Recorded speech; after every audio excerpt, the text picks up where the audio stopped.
Hoje é dia 3 de julho de 2020. Estamos se aproximando da sexta lua cheia deste ano Rato Metal. Estou saindo aqui da frente da loja do Coiote, no Vale do Pavão, fazer uma caminhada e preparar o vídeo dessa lua cheia do grupo Visconde de Mauá, 6 Vilas, sobre a conjuntura da pandemia aqui em Visconde de Mauá. Já fiz um vídeo diferente na última lua e faço esse vídeo diferente aqui também, nesse vídeo da lua cheia, que vai ser também eclipse, e esse eclipse visível.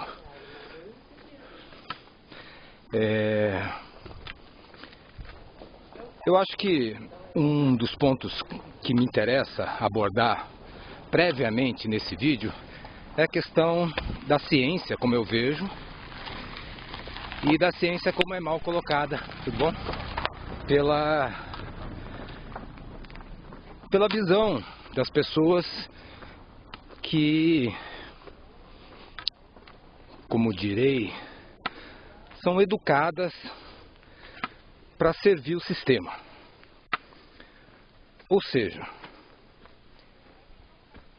existe uma educação que é para a vida, que é para o futuro, ou seja, viver o presente aberto às modificações do fluir da vida, aberto ao futuro. E existe também uma educação que eu chamo de educação de morte, uma educação que seria uma forma de educar para o passado.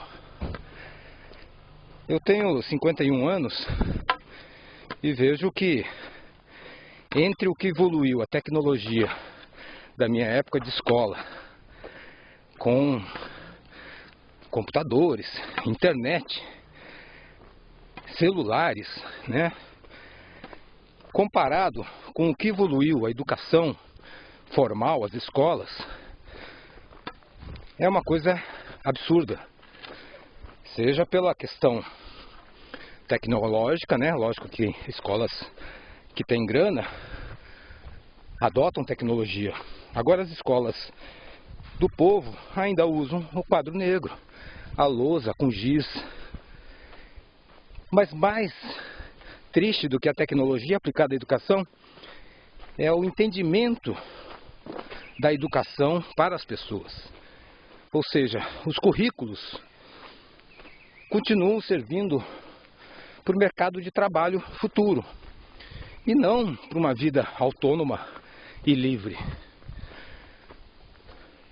Daí entraria nessas discussões de teorias educacionais, que não é o caso desse vídeo aqui, que é específico de Mauá e sobre a pandemia, mas é só um prefácio que eu estou fazendo, já que esse vídeo vai ser mais longo, porque o que acontece?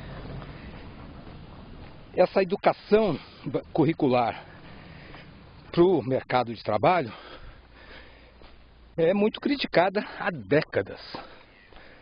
Eu diria até que esse pessoal da esquerda, que eu brinco chamando de esquerda Nutella, que acha que PT é esquerda, por exemplo, mas esse pessoal fala de Paulo Freire, mas provavelmente nunca leram um livro que o Paulo Freire ajudou a editar com alunos dele, que chama Cuidado Escola, mostrando o perigo da escola enquanto transformação nas pessoas nisso que eu falei, educação para a morte, não educação para a vida. Bom, dada essa introdução, eu estou falando isso porque a ciência, ela é vista pelas pessoas em geral, diria eu, 80%, 90% da população, como uma visão de verdade. E isso é visto porque deriva desse entendimento de que religiões também podem ser verdades. E que isso está num paradigma ultrapassado do ponto de vista científico, e que a gente chama isso de cartesianismo, chama de reducionismo científico. Enquanto que há muito tempo vem se gestando na ciência uma forma diferente. A gente pode dar vários nomes: sistêmico, complexo, né? Que é uma forma de ver a ciência de uma forma viva, como ela é, como é o princípio científico, não subordinado às autoridades dos institutos, do que eu chamo de ciência oficial. Bom, fiz essa introdução dando pitocadas em educação e em ciência, porque a pandemia que chega e que se apresenta para a gente, já passados mais de 100 dias, né? Já estamos alguns meses dentro desse processo, e a gente está aprendendo com a pandemia o que é a pandemia.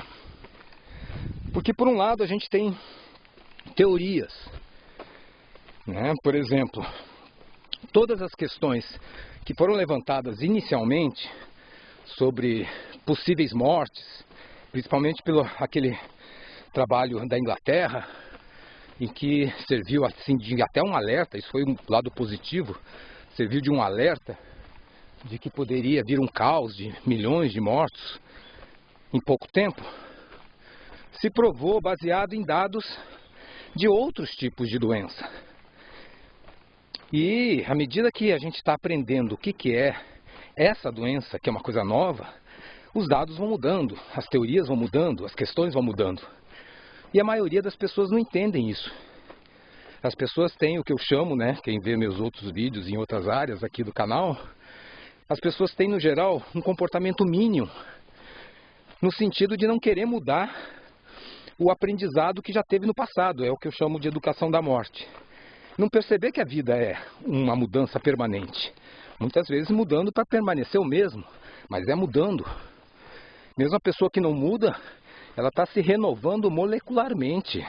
Ela está para manter os seus hábitos e costumes e a sua vida, a sua autopoese, ela está mudando as suas moléculas, as suas células, a sua pele, o seu cabelo está mudando. Então a gente está em permanente mutação. Alguns conseguem ser pessoas que são visionárias, conseguem ver um pouco o que a sociedade mais para frente vai vivenciar, e elas já vivem isso no seu presente.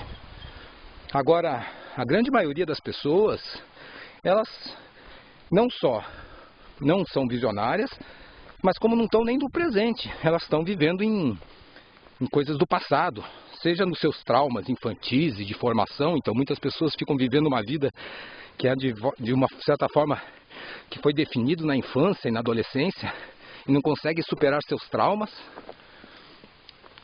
E nisso que vem essa possibilidade do supravivente, da gente questionar e colocar uma outra forma de viver. Não que exista uma superioridade entre quem é um visionário e quem é um conservador, por consciência ou por inconsciência. Estando vivo, estamos vivos. Mas a questão é que cada um pode escolher isso e se tornar daí um ato de liberdade, quando a pessoa consegue gostar do que faz e aceitar isso. Ou a pessoa pode ficar resmungando, como os conspiracionistas que se colocam como gado, como escravo, como se existisse uma elite mundial que estivesse mandando em tudo, sem entender que a vida não é bem assim. Que, lógico, que existe uma elite querendo controlar, mas existe a resistência. Existe também gente na elite que não quer esse controle, que quer uma mudança. Enfim, eu dou uma divagada por alguns temas, mas eu volto para a minha linha de pensamento. Até porque esse caminhar aqui que eu estou fazendo no Vale do Pavão, subindo o vale, é para fazer um vídeo mais longo hoje mesmo, e fazendo até uma revisão dos meus erros, desde o início da pandemia. Então o que acontece? Essas mudanças do que é a pandemia, do que é o vírus, como ele funciona no nosso corpo, estão mudando a cada momento. E nisso, a gente tem que perceber os erros e se adaptar às mudanças. O exemplo que seja mais visível seria essa questão das máscaras, por exemplo, que a OMS, alguns meses atrás, falava para as pessoas não usarem as máscaras. Depois de um tempo, se percebeu a necessidade e a validade do uso das máscaras. A pessoa mínima, aquela que acha que ciência é verdade, ela vai falar: a OMS errou, a Organização Mundial da Saúde está perdida, não sabe o que fazer. Porque ela quer uma coisa que é pronta, que é uma coisa que não é vivo, que é morto, que é uma coisa definida. E a vida é tentativa e erro. Então, não vou nem entrar aqui no absurdo da idiotia no sentido da palavra da pessoa ser muito egocentrada, né? Dessa visão de que a OMS é comunista, sendo que eu não acho que nem China e nem União Soviética ou a Rússia são comunistas hoje, né? Para mim é tudo capitalismo de Estado, esses capitalismos explícitos de Estado, sem falar o neoliberalismo, que também de uma certa forma é de Estado. Ó, uma cobra morta aqui no chão, cobrinha atropelada. Então, esse erro da OMS é porque ela se expôs a tentar colocar possibilidades. Então ela colocou a primeira possibilidade: não funciona a máscara. Depois ela reviu e aceitou o erro e mudou. Funciona as máscaras. Valeu. Então, esse entendimento de que o erro é natural, de que o erro acontece à medida que a gente está aberto à vida, que o erro é biológico, é fundamental nessa visão de mundo que rompa com essa ideologia de morte da educação, da ciência e tudo mais. A dica que eu dou para quem queira pesquisar isso é uma coisa que eu estudo já há mais de década, que chama Biologia do Conhecer, de um neurocientista chileno chamado Humberto Maturana. Isso abriu as minhas portas. Mas para você ter uma ideia, esse chileno, como foi considerado louco pelos biólogos da ciência cartesiana, da ciência tradicional, ele resolveu, para não ter encheção de saco, de fugir um pouco do convencional da ciência e parar de citar outras pessoas, e criou uma linguagem própria e autorreferente. Então, ele criou uma estratégia que eu acho até muito válida, porque fez a coisa ficar clara para quem entra nesse entendimento da biologia do conhecer. E está havendo muitas pessoas que vão entender essa perspectiva da biologia do conhecer e aos poucos vão levando para suas áreas acadêmicas específicas, fazendo uma transição. Um exemplo é um imunologista muito importante no Brasil, que eu consegui entrevistar online, né? E está no meu site, no meu blog, no meu canal Supravivente no YouTube, que é o Nelson Vaz, que ele defende uma imuno-ontologia, ou seja, uma imunologia com um viés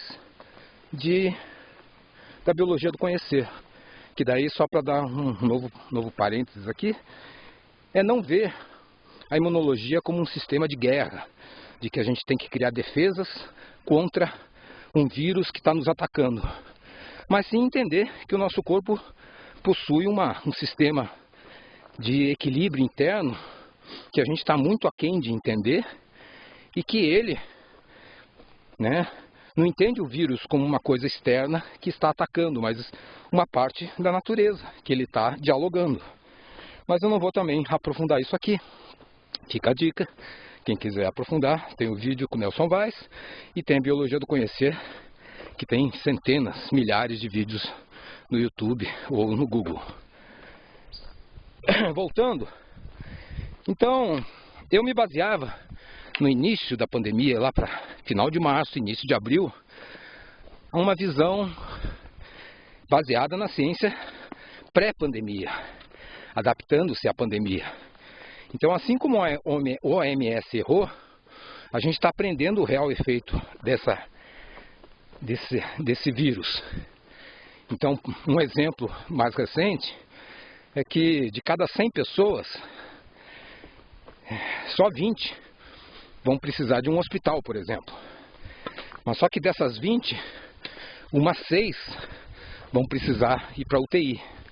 Lógico que são números bem arredondados, né? Depende de cada país, depende de cada situação. Mas generalizando, e dessas 6 que estão na UTI, 2 a 3 vão precisar de um respirador artificial. E desse total de 100 pessoas, mais ou menos uma morre. Então esses dados são interessantes porque é uma mistura de uma doença fatal com uma gripezinha. Ela é muito mais, digamos, expansiva que uma gripe e muito mais fatal que uma gripe, mas não chega a ser, lógico, como outras doenças que são muito mais fatais e muito mais perigosas, como um ebola, por exemplo, né? Agora, a questão não é ficar esperando vacinas. A questão é a gente entender o que está acontecendo na ponta dos estudos para a gente poder também se guiar um pouco. O que acontece é que no Brasil, essas minhas últimas pesquisas levam a crer que existem 2 pandemias acontecendo. Uma pandemia que é uma classe mais alta e uma pandemia da classe mais baixa. A classe mais alta pôde fazer o isolamento social. Já são pessoas que têm uma estrutura financeira que podem se fechar num apartamento e ficar meses fechada, comprando comida eventualmente ou pedindo comida, mas podem preservar as pessoas com mais, que estão no grupo de risco, que têm mais comorbidades, enquanto que a classe mais baixa não tem essas condições. Seja porque a mais baixa ainda não tem nem água para lavar a mão em casa, não tem esgoto em casa. Alguns, assim, extremamente não tem nem casa, né? Os moradores de rua. Depois vai subindo. As pessoas que têm casa normalmente moram com muitas pessoas. Moram com bastante pessoas. E o fator principal é o fator econômico. As pessoas não têm economia para poder sobreviver durante meses. Às vezes nem durante o mês, a pessoa precisa, muita gente precisa fazer o prato, né, aquela coisa, correr no almoço para fazer a janta. Né? Então a gente vive um escalonamento social no Brasil que gerou, e no mundo, né? Mas que gerou no Brasil de uma forma muito radical, esse extremismo que existe no Brasil de diferenças sociais, essa situação de uma pandemia dos ricos e uma pandemia dos pobres. Eu vou até brincar um pouco aqui com essa abertura que está havendo do turismo aqui em Mauá, ou do caso que está muito em voga na internet hoje, que é o fato de ontem o Rio de Janeiro ter liberado bares e restaurantes, dia 2 de julho. E o Leblon deu um show de, digamos, ignorar a pandemia. Isso é, a galera encheu. Tá cheio de fotos e vídeos. Acho que até vou colocar um aqui nessa sequência desse vídeo aqui, desse arquivo. Um videozinho do pessoal tirando onda, né, de usar máscara ou do distanciamento social. Então estão nos bares, mas estão assim, sem máscara e todo mundo colado numa aglomeração que com certeza, se tem pessoas ali contaminadas e essa pessoa fica próxima de outras durante um tempo razoável, isso vai infectar outras e vai criar uma infecção. Mas o que eu quero brincar um pouco com isso é que essa abertura oficial de todo mundo poder ir para as ruas, o próprio Bolsonaro querendo vetar a obrigação de máscara, né, em templos, em vários locais fechados, né, que deveriam se usar máscara prioritariamente, muito mais que os locais públicos abertos. Mas essa situação vai igualar um pouco o pobre do rico. Porque o rico que tem condições de isolamento, muitos deles não têm consciência, eles seguem as leis. Então, agora que liberou, eles estão indo para a rua, porque acham que ficam vendo informações de que tem vacina, que a vacina está chegando, que está tudo se resolvido, que o caos que a gente esperava de mortes acontecendo, como chegou a acontecer em Manaus, e o extremo foi em Quito, no Equador. e aqui não aconteceu isso, então isso gera uma situação que as pessoas pensam que não tem problema, então vamos sair e vamos se contaminar. Alguns não vão ter problema mesmo, porque têm condições financeiras e vão ter uma UTI garantida. E essas pessoas provavelmente não vão morrer, tirando alguns casos mais isolados. Agora o que acontece? Então, voltando à dupla pandemia. Uns dados interessantes que eu vi hoje, que foram feitos agora, final de junho, tem a ver com a cidade de São Paulo, por exemplo, né? Lógico que é diferente aqui de Mauá, é diferente do Brasil como um todo, mas é o maior centro urbano do país, um dos maiores do mundo, e o fato da concentração das pessoas estarem numa mesma cidade facilita o entendimento e a pesquisa de alguns dados. Então eles fizeram uma pesquisa com mais de 1.000 pessoas, indo nas casas das pessoas de uma forma, como pesquisa, né? De uma forma aleatória, de uma forma assim, calculada entre a metade mais pobre e a metade mais rica. E eles chegaram à conclusão que os dados são muito diferentes. Na média, já existe uma certa imunidade para 11% da população da cidade de São Paulo, porque já foram contaminados e sobreviveram, e estão com anticorpos. É uma média de 11%, que estatisticamente pode variar um pouco, de 9% a 13%, mas é grande chance de ser isso mesmo. Então, a tendência é que daqui a 1 mês, 2 meses, isso duplique. Daqui a 2, 3 meses, isso quadruplique. Então, é capaz de daqui a 2, 3 meses a gente chegar em São Paulo, na cidade de São Paulo, na famosa imunidade de rebanho.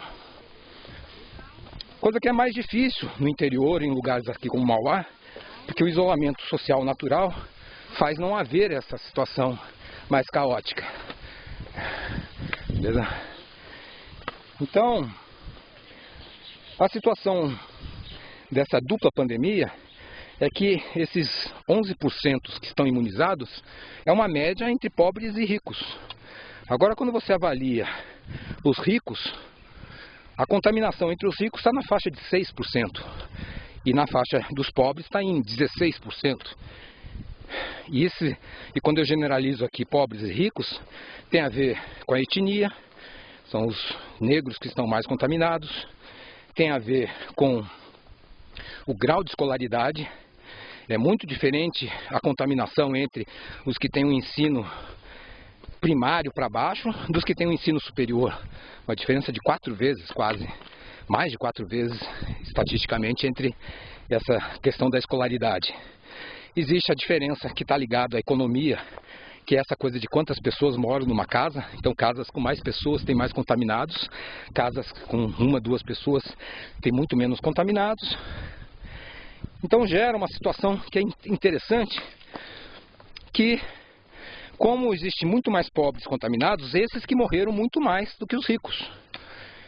Isso vai se manter. Agora, o grande jogo é que se continuar, por exemplo, esse isolamento social, os ricos iriam se beneficiar da famosa contaminação de manada, de rebanho, que o Bolsonaro tanto defendeu. Ou seja, que não se sabe também ao certo quanto é essa porcentagem para chegar nessa imunização de rebanho, né, ou imunização coletiva. Apesar que o pessoal é meio gado, então é perfeito essa coisa do rebanho. Mas de qualquer forma, essa visão de imunidade de manada pode ser de 40% a 80%, não se sabe, porque está dentro dessas coisas que não se sabe. Pode haver pessoas que não vão se contaminar de maneira nenhuma com o vírus. Então, esse não saber leva a eu manter um princípio de precaução no meu sistema, 6 vilas, seus vales, na minha vida pessoal e no meu aconselhar familiar, seja para minha mãe, irmãs e filhos. Mas também, como eu sou meio louco, ninguém me ouve. Então, tudo bem. Mantenho a minha maluquice e beleza assumida aqui como um processo de opção política. Então, essa imunidade de rebanho, o que poderia acontecer caso houvesse a manutenção do isolamento social, é que os pobres iriam virar o rebanho e eles acabariam a longo prazo protegendo a minoria de elite, dos mais ricos que não se contaminam. É curioso isso. Agora, com essa liberação desses governadores, como o Witzel, como o Dória, principalmente, né, que eu estou aqui nesse eixo Rio-São Paulo, mas essa visão de vamos abrir tudo, vai igualar um pouco vai diminuir um pouco essa distância social, porque daí esses ricos do Leblon vão se contaminar e contaminar suas famílias, como os pobres acabam fazendo por não ter essa capacidade de isolamento. Vou dar um pause aqui, que eu preciso falar aqui com uma pessoa e daqui a pouco eu continuo esse vídeo. Bom, continuando, após essa pequena pausa aqui no alto do Vale do Pavão, vamos dar uma subidinha, terminar o vídeo. Agora falta pouco para mim chegar, então falta pouco para mim falar, para saber, né, falador que eu sou. Bom, então o curioso dessa liberação da burguesia para ir para bares, restaurantes, é que a imunidade de rebanho não vai ser dos pobres protegendo os ricos.